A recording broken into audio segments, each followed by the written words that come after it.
আজ বুধবার আবার শুরু হয়ে গেল প্রত্যেক দিনের মতো ডোডো স্কুল। সেইভাবেই সকালে বেরিয়ে পড়া। তোমরা দেখতে থাকো। বাইরে এত রোদ্দুর যে বাচ্চাগুলো পড়তে যেতে এত কষ্ট, সত্যি এগুলো মানে মোটামুটি না দেখার মতোই, চোখে নেওয়া যায় না।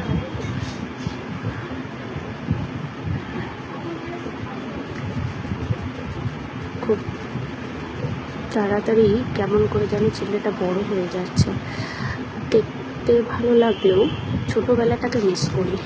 আজ ডোডো স্ট্যান্ডার্ড 1 দেখতে দেখতে 2 বছর কেটে গেল।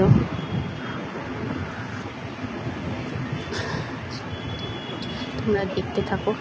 ডোডো স্কুলটা খুব এনজয় করছে। স্ট্যান্ডার্ড 1টা ওর কাছে নাকি খুব ভালো লাগছে, ও নাকি অনেক বড় হয়ে গেছে। আর এই স্কুলের সামনেই পুতুল দেখে ওনার বায়না, মা যাওয়ার সময় কিনে দেবে তো।